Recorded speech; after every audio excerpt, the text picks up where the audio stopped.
What's going on, Washington Commanders Nation? It's your boy Rio Robinson back with the latest and greatest on the Rambling with Rio YouTube channel, where we ramble about the Washington Commanders. Today is Wednesday, June 7th, and it's the second day of Washington Commanders mandatory minicamp. Not too much going on at the park today. They pondered practicing in the bubble in the inside facility at Ortho Virginia Training Center at Commanders Park because the wildfire smoke coming from the Canada wildfires, the smoke is coming down south, and New York looks like some post-apocalyptic Blade Runner I Am Legend shit right now. And it's starting to get real smoky in these DMV streets as well. They even had one of the players on the team, I believe James Smith-Williams, was excused from practice because he has asthma, because everybody's taking a precautionary sense. People with asthma, kids, older people, they don't want you really being too active right now, inhaling all of this smoke. It's a wild situation, but the show did go on as far as practice was concerned. Eric Bieniemy being Eric Bieniemy. Warren Sapp, as you can see here with Sweat and Chase, still out there adding his tutelage to that group. But EB is still on, guys. He has the most pressure on the coaching staff this year because he has to install a new offense and have everyone be fluent in the language of that offense and the nuances and details before September 10th. Told the whole first unit, get the hell off the field. He barked at them because they botched the play that ended with a fumbled snap before team drills. And he said, seconds, get on the field, get these guys the hell up out of here. He got on Howell a couple times, but that's part of the growing pains of, one, being a new offensive coordinator, two, working with a young quarterback and getting everybody on the same page with you offensively. Jahan Dotson spoke to it. He said it's awesome to have someone who holds you to such a high standard. He only wants success out of you, and that's all he wants to see. He wants to see you succeed at all times. And he said Bieniemy pulled up on him in between meetings, and he said, Jahan, you've got so much potential, and I'm going to make sure I get it all out of you. And he said that's what you want in someone. And I love to hear accountability. Accountability. That's something that's lacked here. It's something that's lacked here. I even want fans to hold players more accountable. It's okay. We don't have to sing their praises after everything these guys do. It is okay to be objectively critical of the players, the coaches, the owners, the whole entire thing. You as a fan, you spend your time, energy, money on this football team. You can hold these players accountable without it being hating. It's not hating because you're critical of a player. We want better for these guys, especially guys that we've taken high and we give such a high acclaim. We want these guys to perform on Sunday. So I'm excited to hear that Eric Bieniemy is doing that on a consistent basis. Even Charles Leno said the number one thing you want as a player is to be held accountable for what you're doing on the field. EB wants us to be great.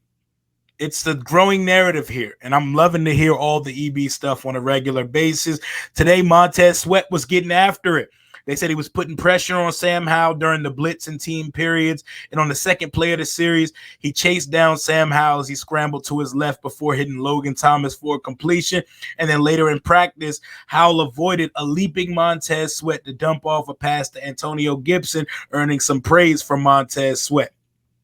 And then he finally got to Howell on the second to last play, the penultimate play of the drives for the number ones during 11-on-11s. He swatted Howell's pass back at him, and the defensive end made sure to let Howell know, because Montez always gets to chirping in practice. Over the year, Ron used to get at him because he was always chirping and running his mouth during practice. That's who he is. He's a fiery, competitive guy, and he lets the offense know when he makes his presence felt on their unit.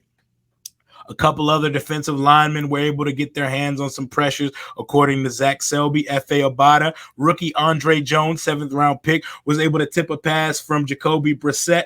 Even though the pass was caught, he got his hand on it. Dax Milne had a one-on-one with Troy Apke, and I'm not even sure I even want to discuss that because these are two guys that the majority of the fan base don't want on the roster, but they're going after it. Dax Milne got it, made an impressive catch over Troy Apke. No more need to be said on that. Brian Robinson made a sick one-handed catch on a screen pass, and The theme of today appeared to be they're working diligently on the screen game. Screen and quick passing game. Howell was very efficient today. He did get picked off by Jeremy Reeves closer to the end of practice, but they said he was very sharp and impressive. And I think the screen and quick game is going to be the bread and butter for this offense. I mean, it is a West Coast offense where you're slowly dunking and matriculating the ball up the field with horizontal passes. And the screen game was very ineffective for this team last year. It's almost like we forgot how to run a screen pass. Like, I wanted to hand Scott Turner the joystick and tell him to run some fucking screen concepts on Madden, because we completely forgot how to run a screenplay. And I love to hear that today during practice, they ran a screen which fooled and deceived the entire defense, had them all run to the right side of the field. Eventually, the screen was dumped off to the left side, caught him sleeping, 3 linemen in front of him to lead the running back up the field. We love to see that type of sleight of hand. I remember last year we were playing the Eagles on Monday Night Football. I heard the commentator say something I had not heard about Washington in a long time, and that's that Washington is really game planning and catching the defense off guard tonight.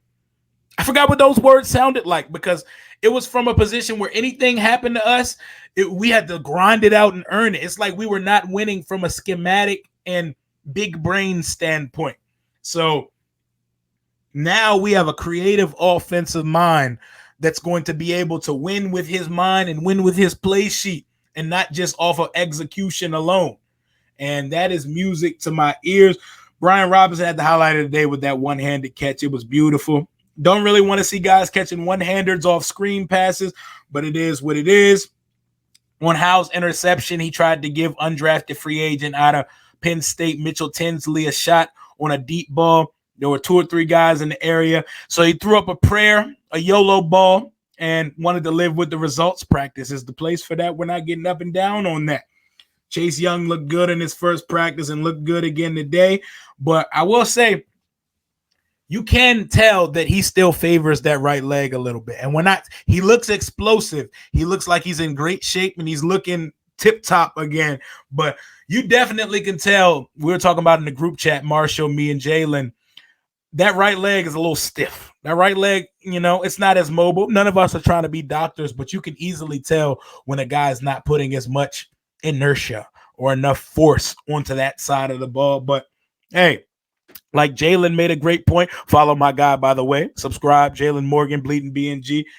Jalen Smith made a Pro Bowl with drop foot, so not worried about that. Chase looks great. He looks active, and I'm excited to see what he does once actual games start. And once we get to the training camp portion of the off season where things get actually live and real. But not too many things coming out of Ashburn today. On a non-Commanders related point, but kind of Commanders related, the Jaguars released some jaw-dropping images of what their Stadium of the Future renovations are going to look like. It's